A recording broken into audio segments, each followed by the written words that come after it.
Mental math कक्षा 8। मैं हूं हरी सर और आप सभी बच्चे देख रहे हैं आपका अपना YouTube channel math with Hari sir. जी हाँ, मैथ विद हरी सर के नाम से चैनल है।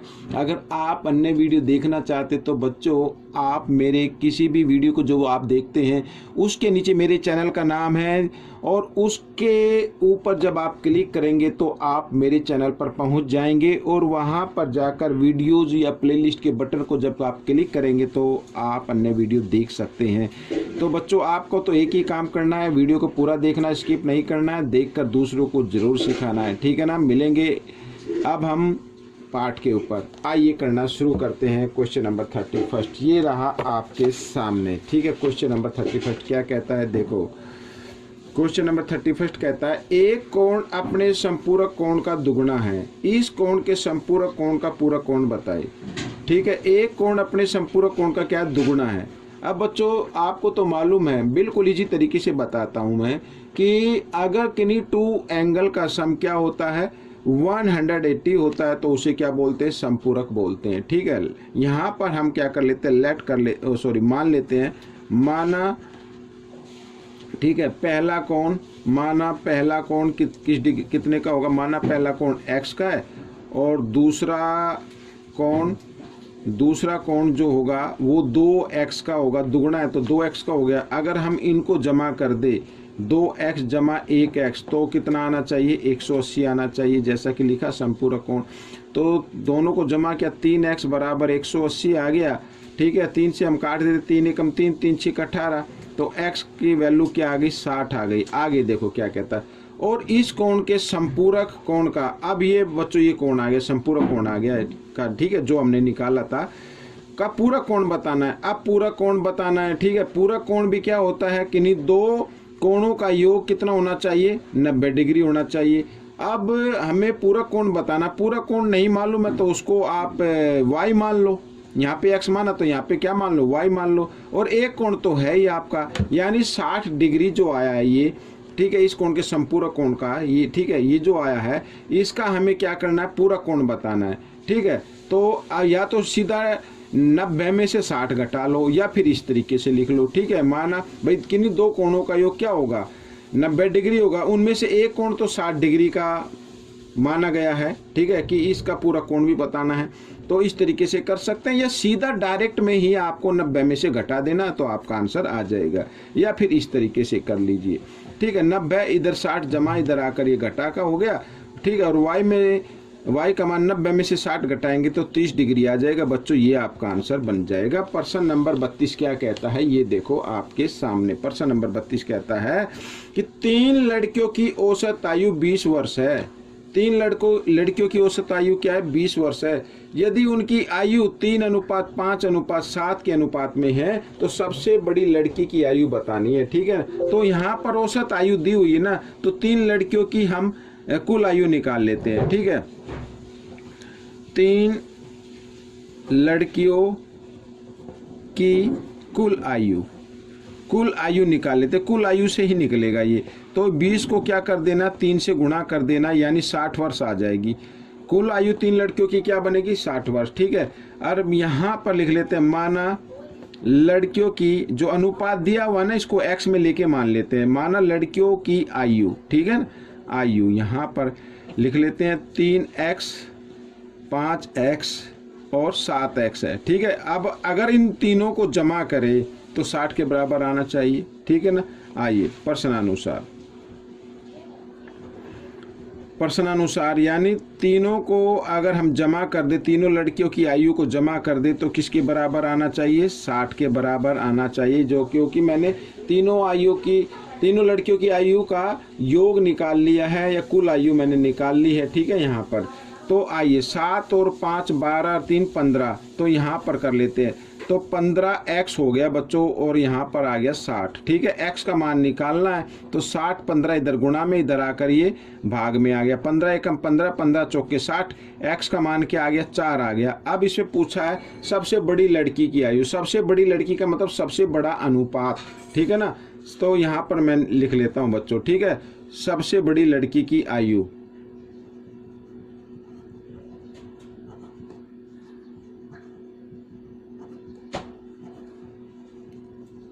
ये तो 7x है, 7x की जगह x का मान, ठीक है 4, तो 7 चौक कितना हो गया 28 हो गया, तो 28 वर्ष है बच्चों, ये आपका आंसर आ गया, ठीक है 28 वर्ष। ठीक है, प्रश्न नंबर 33 क्या कहता है प्रश्न नंबर 33 कहता है कि 180 को 3 भागों में इस प्रकार विभाजित कीजिए कि पहले भाग का आधा, दूसरे भाग का 1/3, तीसरे भाग का 1/4 बराबर है। सबसे छोटे और सबसे बड़े भाग के बीच का अंतर भी बताना है। ठीक है, तो यहाँ पर क्या लिखा है देखो, 180 को 3 भागों में बांटना है, इस प्रकार बांटना कि पहले भाग का आधा, ठीक है पहला भाग मान लेते, माना पहला भाग, माना पहला भाग, इसको आधा दिया हुआ ना, तो x/2 मान लेते हैं। याद हो गया भाई, किसी भी नंबर को हम 1/2 से कर लेते हैं, x को 1/2 से हम गुणा कर दे तो आधा हो जाता है, x को 1 से करेंगे तो x/2 आएगा। ठीक है, अच्छा ये पहला भाग हो गया। दूसरा भाग भी लिख लेते हैं। दूसरा भाग क्या है, 1/3 है, तो यानी x/3 हो गया। ठीक है, x/क्या हो गया 3 हो गया।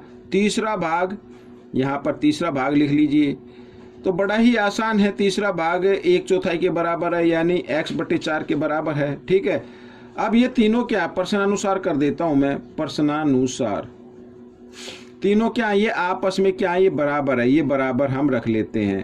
ठीक है, इस तरीके से, और ये मैंने रख लिया, और इसको ना आप k के बराबर मान लो। किसके बराबर मान लो, k के बराबर मान लो। अगर यहाँ पर बच्चों देखो x/2 भी किसके बराबर है, k के, तो x बराबर, ये 2 इधर भाग में इधर आकर गुणा में आ जाएगा, तो 2k आ जाएगा। ठीक है, इसका क्या आ जाएगा 2k आ जाएगा, और इसका क्या आएगा 3k आ जाएगा। ठीक है, अगर मैं इन सबको जमा कर दूं, इसका कितना आ जाएगा 4k आ जाएगा। अगर इन सबको जमा कर दूं, क्योंकि इन सब का तीनों का योग किसके बराबर होना चाहिए, 180 को, क्योंकि 180 को तो बांटा गया है ना, तो यदि इन तीनों भागों को जमा कर दे तो 180 के बराबर आना चाहिए। ठीक है, 4 और 3 7 और 2 9k हो गया बच्चों इधर, एक और 180। अब k का मान निकाल लेते, तो 180, 9 इधर गुणा में, इधर आकर ये भाग में आ गया, 9 से भाग कर देते, 9 दूनी 18, 0 की 0, तो k का मान कितना आ गया 20 आ गया। ठीक है, अब इसमें लिखा है बच्चों, देखो इसमें लिखा है सबसे छोटे और सबसे बड़े भाग का, सबसे छोटा भाग तो x/2 है भाई, और सबसे बड़ा भाग ये मान लेते, ये छोटा ये बड़ा, ये अभी निकाल के देख लेते कौन सा छोटा बड़ा आएगा। ठीक है ना, अब इसमें से ये वैसे तो क्या आएगा, इसको अगर हम इसमें मान रख लेते हैं, सभी के मान लिख लेते हैं, पहला भाग निकाल लेते हैं, अभी पता चल जाएगा। ठीक है, आइडिया लगाने से कुछ नहीं होगा। पहला भाग है x/2, और ये किसके बराबर है, k के बराबर है, तो यहाँ पर x/2 यानी k का मान कितना है 20, तो 2 इधर भाग में इधर आकर किस में हो गया, गुणा में हो गया, तो x का मान कितना आ गया 40 आ गया। ठीक है ना, इस तरीके से। तो दूसरा भाग भी निकाल लेते भाई, भाग निकालने के लिए कहा जाए तो आपको इस तरीके से निकालना है। दूसरा भाग क्या x/3 है, ये भी किसके बराबर है, k के बराबर है, लेकिन k का मान कितना है 20 आया है। ठीक है, तो इस प्रकार k का मान कितना आ जाएगा 20, 3 इधर भाग में इधर आकर गुणा में हो जाएगा, और गुणा किया तो कितना आ गया 60 आ गया। ठीक है, तो एक का तो मान आ गया 40, एक का आ गया 60। तीसरा भाग भी निकाल लेते हैं, तीसरा भाग, ठीक है, तीसरा भाग किसके बराबर है, x/4 के बराबर है, x/4। ठीक है, और बराबर यहाँ पर 20, इस तरीके से, और इधर कर लेते हैं आगे, तो सॉरी यहाँ पर। ठीक है, तो ये x है, ठीक है, ये भी क्या है x, यानी दूसरा भाग है ये, और तीसरे भाग का भी मान निकालना हो तो ये 4 इधर भाग में इधर आकर ये किस में हो जाएगा, गुणा में हो जाएगा, 20 चौक कितना हो जाएगा 80 हो जाएगा। जगह का इसलिए मैंने डायरेक्ट कर दिया, तो ये आ गया बच्चों। ठीक है, तीनों भाग आ गए। आप पूछा सबसे छोटे और सबसे बड़े भाग का बीच का अंतर, सबसे बड़ा भाग तो कितना है 80 है, और इसमें से सबसे छोटा भाग कितना 40, इनका अंतर ज्ञात करना तो घटाना पड़ेगा, 80 में से 40 गए 40, तो ये आपका उत्तर आ गया बच्चों। ठीक है, ये प्रश्न आपका हल हो गया। प्रश्न नंबर 34 क्या कहता है, ये रहा आपके सामने प्रश्न नंबर 34। ठीक है ना, बहुत ही आसान है ये भी। ठीक है, क्या कहता है, एक परिमेय संख्या का अंश उसके हर से 3 कम है। भाई 3 कम क्या है, ध्यान से देखो, 3 कम क्या है, 3 कम अंश है।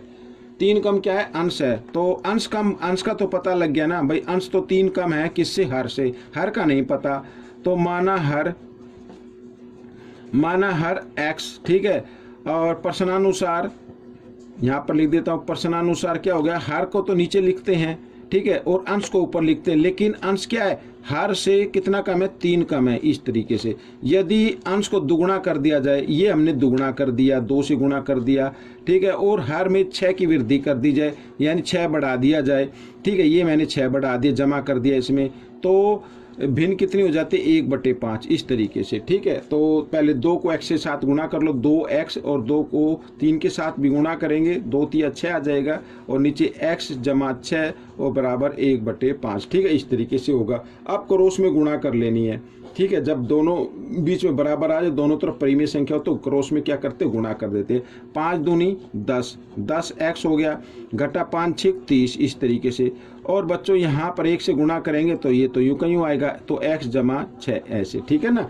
अब क्या करना, 10x, ये जमा x को ले आओ इधर बाईं तरफ, तो इधर होगा घटा का, और ये 6 आ गया, ये घटा 30 है, इधर लेके आएंगे इसको दाएं तरफ, ठीक है ना, तो ये हो जाएगा जमा का हो जाएगा ऐसे, ठीक है। और 10x में से 1x घटाएंगे तो कितना आ जाएगा, 9x आ जाएगा, और 9x इधर आ कितना आ गया, 36 आ गया। अब x का मान निकाल लेते हैं, तो 36, 9 इधर गुणा में, तो इधर आकर ये भाग में आ गया, 9 एकम 9, 9 चौक 36, x 9 से हमने काट दिया, तो x का मान कितना आ गया, 4 आ गया बच्चों, ठीक है। तो यहाँ पर x की वैल्यू निकल गई है, ठीक है। अब हमें बतानी वास्तविक संख्या क्या है, x की तो वैल्यू निकल गई, वास्तविक संख्या क्या है। अब बच्चों देखो, अंश को लिखते हैं हम ऊपर, भाई वास्तविक संख्या तो इसी तरीके से आएगी ना, अंश बटे हर, यही तो आएगा ना। अंश कितना है बच्चों, यहाँ पर माना हर, तो हमने क्या मान लिया था, x मान लिया था, x की तो वैल्यू कितनी आ गई, 4 आ गई, और अंश का मान कितना था भाई, कितना है, 3 कम है ना, तो x घटा 3 यानी 4 घटा 3, तो कितना आ जाएगा, 1 आ जाएगा बच्चों, ये आपका उत्तर बन गया। इस तरीके से आपको करना है, ठीक है ना, गलती बिल्कुल नहीं करनी है, प्रैक्टिस करती रहने हैं, वरना वीडियो ज़्यादा लंबी हो जाएगी। एक कक्षा में लड़कों और लड़कियों की संख्या 4:7 के अनुपात में है। यदि लड़कियों की संख्या से 6 कम है, भाई किसकी संख्या कम है, लड़कों की संख्या कम है, कितनी कम है, 6 कम है, किससे कम है, लड़कियों की। तो लड़कों की तो पता है, एक आपको आइडिया, मोटा मोटा आइडिया लग गया है कि लड़कों की संख्या 6 कम है। अगर लड़कियों की कम पता लग जाए, लड़कियों की संख्या का पता लग जाए, तो आप लड़कों की तो तुरंत बता सकते हैं, भाई 6 कम उसमें से कर लेना है, ठीक है। तो लड़कियों के नहीं पता, तो यहाँ पर मान लेते हैं, माना लड़कियों की संख्या,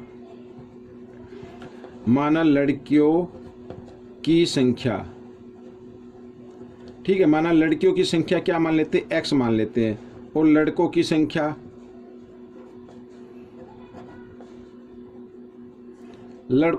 क्या मान लेते हैं, 6 कम है ना, तो लड़कियों से कम है, तो लड़कियों की तो ये है, और इसे 6 कम ये हो गया, ठीक है। प्रश्नानुसार अब भाई यहाँ पे लड़के और लड़कियों का अनुपात दिया हो ना, तो यहाँ पर पहले लड़कों लिखा है, तो लड़कों की लिखनी है पहले, ऊपर लिखनी है आपको, ठीक है, इसको भी अनुपात में लिखना है, और नीचे लड़कियाँ लिखनी है। भाई ऐसा हमने क्यों किया, क्योंकि जो अनुपात दिया हुआ है, पहले लड़के हैं तो पहले लड़के हमने लिखे हैं, ठीक है, और बराबर 4/7 इस तरीके से आपको कर लेना है। तो यहाँ पे क्रॉस मल्टीप्लाई करेंगे, 7 को x के साथ मल्टीप्लाई करेंगे, 7x आ जाएगा, 7 को 6 के साथ भी करेंगे, 7 6 42 हो गया, और यहाँ पर 4 को x के साथ किया तो 4x आ गया, ठीक है, इस तरीके से।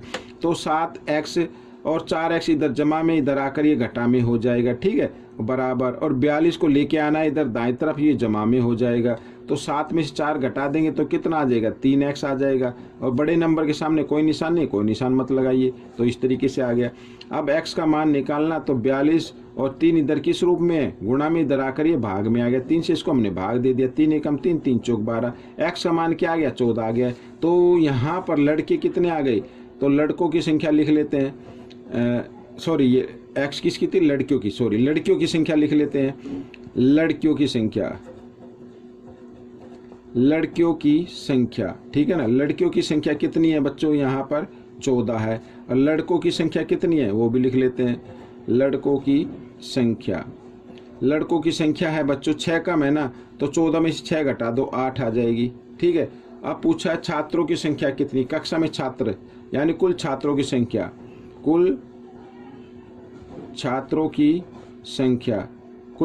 संख्या कितनी है, तो 14 जमा 8, ठीक है, 14 और 8 कितने होते हैं बच्चों, 22 होते हैं, तो ये आपका आंसर बन गया।